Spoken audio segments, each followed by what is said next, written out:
eh, seleksi calon pimpinan KPK. Tadi Pak Anwar tanya soal bagaimana pandangan saudara terkait dengan isu yang beredar bahwa di KPK sana orang lebih senang menggunakan SOP ketimbang undang-undang sebagai pelaksanaan dari seluruh tupoksi yang ada. Itu juga belum saudara jawab. Saya masuk ke hal yang terkait dengan apa yang disampaikan oleh saudara Daeng dan seterusnya.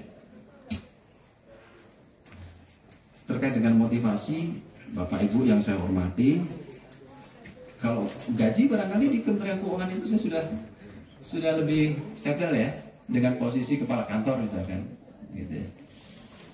Jadi begini, di Kementerian Keuangan itu Bapak Ibu apalagi di Direktorat Jenderal Pajak bagi saya adalah darahnya negara. 80% penerimaan itu dari pajak. Dan saya berkutat juga kebetulan dipercaya untuk masuk di dalam tim reformasi pajak. Saya mendapati Pak, potensi pajak itu masih sangat besar yang belum tergali. Karena sistem kita yang masih sangat lemah. Dan saya mendapatkan atau memberikan kesimpulan itu tidak bisa dikerjakan sendiri oleh Direktorat Jenderal Pajak Pak. Kalau kita sepakat dengan Perpres, saya setuju sekali Perpres 54 tahun 2018 yang menitik beratkan pada 3 hal: masalah perizinan, tata niaga, pendapatan negara, penegakan hukum, dan reformasi birokrasi.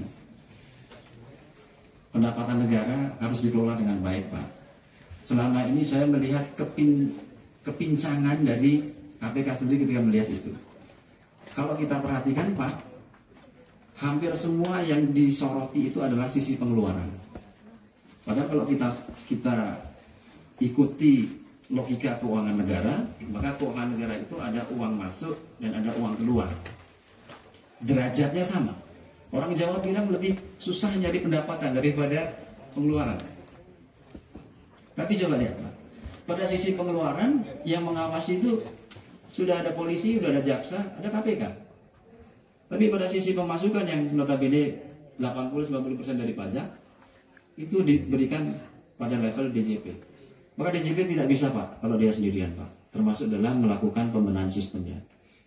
Kalau memang betul ini mau diperkuat supaya penerimaan negara untuk pembiayaan negara itu, maka dia harus diperkuat dalam pembenahan sistemnya Pak. Itu yang kemarin membuat saya juga punya motivasi untuk masuk wilayah itu, ya, di samping pertimbangan tadi pengalaman saya ketika menyusun Impres dan Stranas PPK. Jadi sekali lagi Pak, pada wilayah penerimaan negara, DJP itu punya potensi yang luar biasa. Sejak Automatic Exchange of Information yang berlaku setelah Undang-Undang TA, kami memperoleh data yang luar biasa.